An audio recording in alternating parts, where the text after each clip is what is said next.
The final part of the programme now, and we have just enough time to bring you some new model updates from two of Europe's most exciting manufacturers.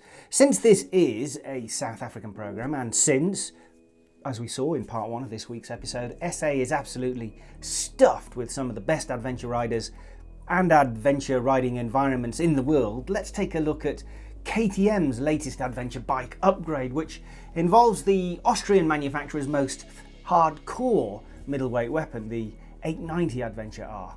Already considered as arguably the best of its range for serious off-road riding, the Adventure R has had its WP forks and rear shock upgraded to the Explore units that have been heavily influenced by the work done on the 450 rally bike.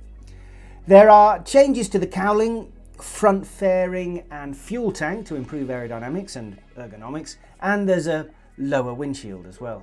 The 5-inch TFT screen is new and can show turn-by-turn navigation. There's also a new off-road ABS mode, as well as the rally mode, which remains. Perhaps, though, the most interesting development is in how the extra packs, or options if you prefer, are going to be sold to you.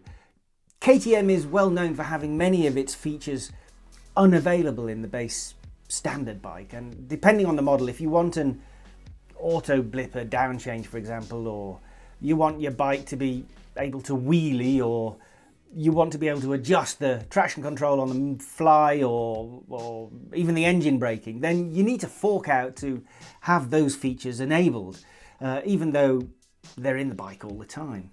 Now there is a new demo mode, it's called, which turns everything on for the first 1,500 kilometers. So you can experience everything there is, and after that period, you can decide whether you think it's worth the extra cost to keep it enabled. It's a good development, I think. At least now you can try the options you're interested in rather than having to buy them, only to find out that actually later on down the road they're not something that you're going to use. I assume it must have some kind of automatic disabling feature at that 1,500 kilometer mark, or else KTM riders will leave the dealership once they've bought the bike in demo mode and will never be seen by that dealership ever again.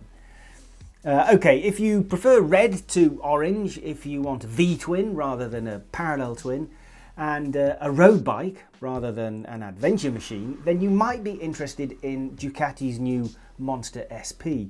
The bike was unveiled in an online presentation under the banner of Mad for Fun.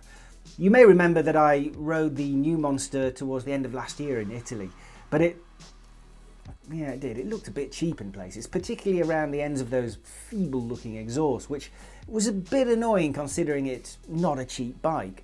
And the performance of that V-twin is good for 111 horsepower, and although that's a handful more than something like BMW's F900R, it's a slightly larger handful less than something like my own MT-09 that is both more affordable and more entertaining to ride.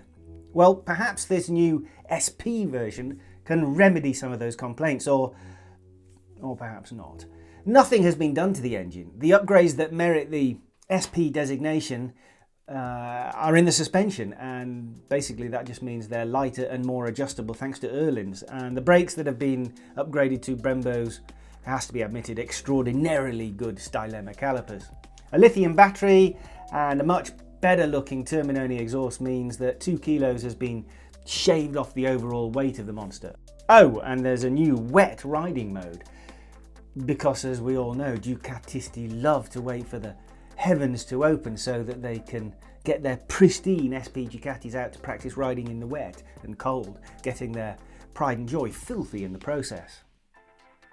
A new wet weather riding mode? Really? A 2 kilogram weight saving? Really? Look, I'm sure the suspension will be much better and the brakes undoubtedly will be, but for it to be a worthy contender in this class, a naked sport bike class that includes a KTM and a Triumph with just over 120 horsepower, I am, truth be told, kind of disappointed that they haven't poured just a teeny weeny bit of chili into this V-twin somehow. And on that mild Ducati Monster improvement, we have run out of time. As always, we'll be back again next week when Don will 100% definitely be bringing us a test of a new middleweight sport bike from Yamaha. So we'll see you then.